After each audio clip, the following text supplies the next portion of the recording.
Hi everyone and welcome to the guest formatting session that you've all been waiting for so long. I'm sorry for the delay. I'm sure most of you are buzzing with ideas that you want to bring to life on screen, and the first step on this long journey is to translate these abstract stories into words, or to write a script. It's important to know that screenwriting differs greatly from other forms of writing because it follows a set of well-established rules. Although boring, these rules must be followed by every screenwriter who wishes to enter the filmmaking industry. And so, as immortal Denzel Washington says, do what you have to do what you want to do. So, let's get started! Why so serious? I listed here 3 main reasons that will help you understand why a properly formatted script makes your professional life easier and your mental health less mental. Firstly, it is convenient for you, but also for other people who will work with your script, such as directors, producers, or actors. Filmmaking process fundamentally relies on the joint effort of a number of people, and your script lies in the heart of this process. If your script is properly formatted, it is easier for the film crew to work with it. Make the production as smooth as possible for yourself, but also for others. Secondly, the correct format should follow the industry norms.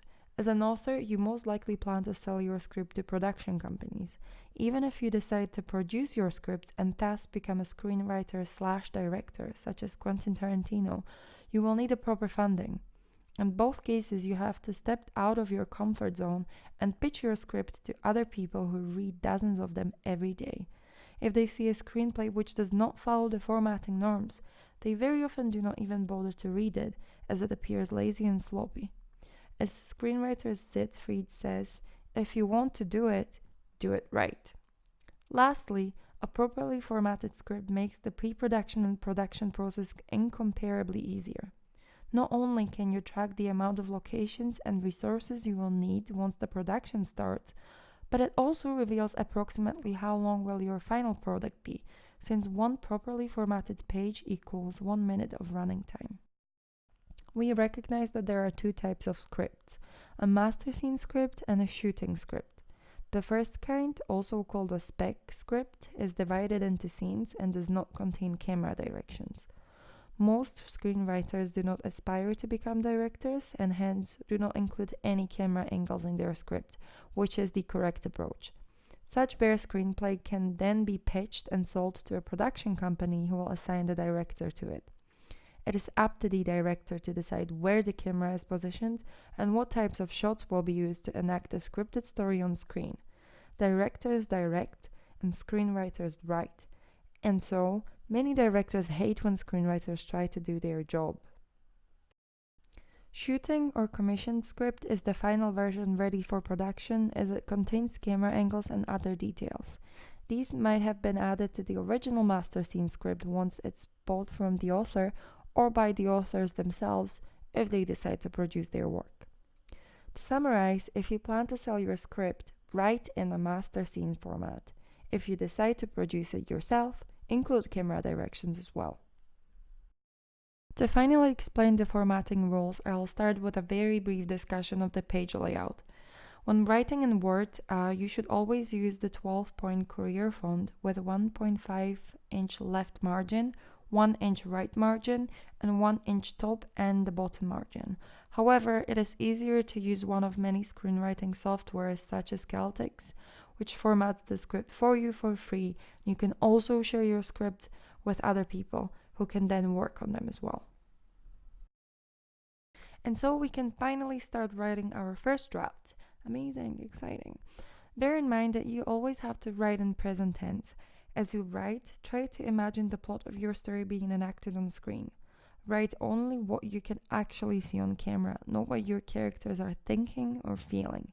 Respect the show, not tell rule.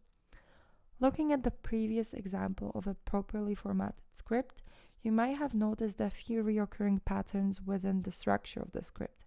There are 6 different elements constructing a final screenplay: the scene heading or slugline, action, character cues, parentheses, dialogue, and transitions.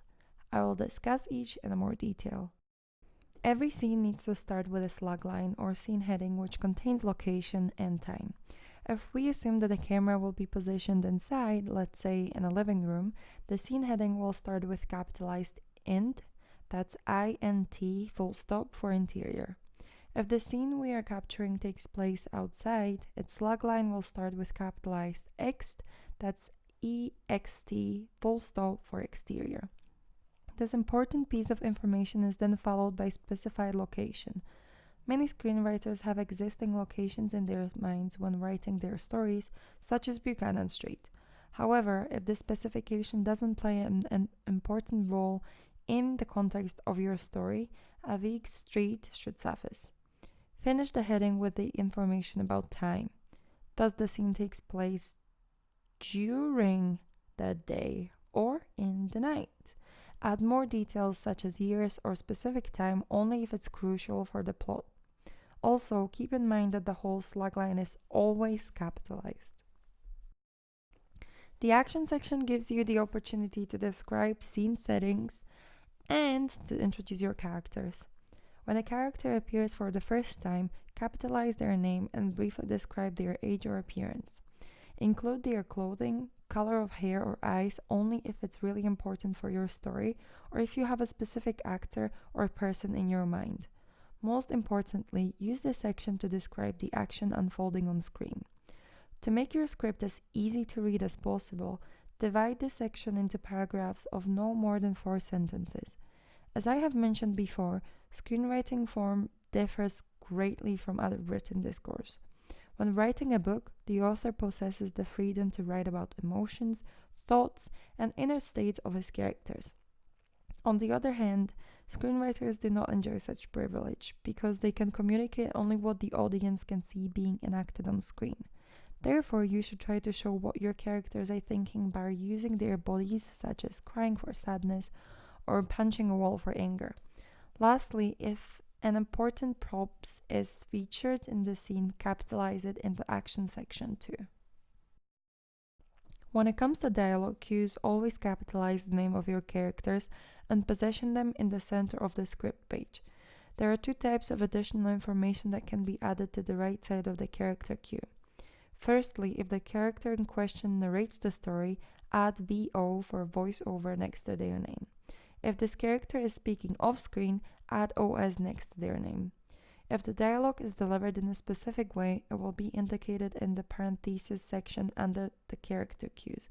Parentheses should be used sparingly only when a physical or emotional action emphasizes the dialogue, for instance when the character makes an ironical remark or if they are whispering. Do not capitalize the first letter of the parentheses and do not use characters' pronouns. Importantly, write this additional information in brackets. Guys, bear with me, we are almost there. The parentheses are followed by the dialogue section. Keep in mind that the dialogue should always move the story forward or reveal necessary information about the plot or characters, so don't try to employ dialogue for the sake of it. If you decide to use dialogue, try to keep it snappy but realistic at the same time. Last semester we watched a few instances of a really awkward and unnatural dialogue, so just keep them in mind when writing your own piece. From the moment I met you, all those years ago, not a day has gone by when I haven't thought of you. And now that I'm with you again, I'm in agony. The closer I get to you, the worse it gets. The thought of not being with you, I can't breathe. I'm haunted by the kiss that you should never have given me. The last element of a properly formatted script is transitions. Originally, transitions served as cues to the editing team that communicated how to move from one shot to another. Nowadays, only a very small number of transitions is used in scripts because the editing process stands independently from the screenwriting process. However, transitions that have survived up until this day are Cut to, which is used only for special emphasis to change shots over the course of one frame. Dissolve to makes the scene fade out as the following scene seamlessly fades in, and many screenwriters start their script with fade in and finish it with fade out. All transitions should be capitalized and positioned on the right side of the page. To finish off this horribly long but necessary presentation, I'll show you an example of a properly formatted script and also the final product enacted on screen. I chose the Oscars-winning Moonlight because its adapted script comprehensively manifests the formatting elements I have discussed so far. We'll first watch the opening scene and then analyze its scripted version.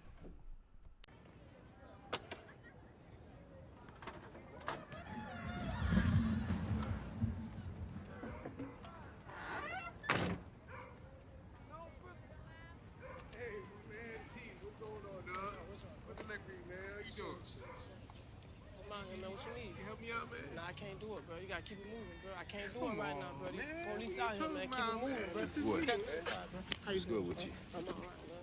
I'm out here handling business as usual. Look, man, I don't mean no disrespect or nothing to you. I'm just trying to see if I can get a little, You bro. can't get nothing, man. You know what time it is, bro. I keep looking out for you, man. Just a little something, man? All my something cost a little something, man. If you ain't gotta get the stepping, nigga, you know what time it is, bro. I ain't finna repeat myself, bro.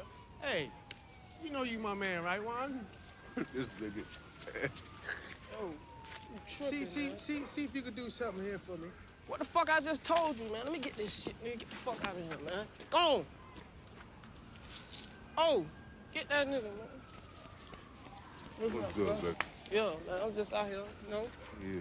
regular day. You know, it's in the car, everything cleaned out if you need it, you know. Business good? Yeah, it's good. I got something for you. No, hold on to that. All right. Empty the register on the weekend. All right, no problem, son. How your mom feeling now?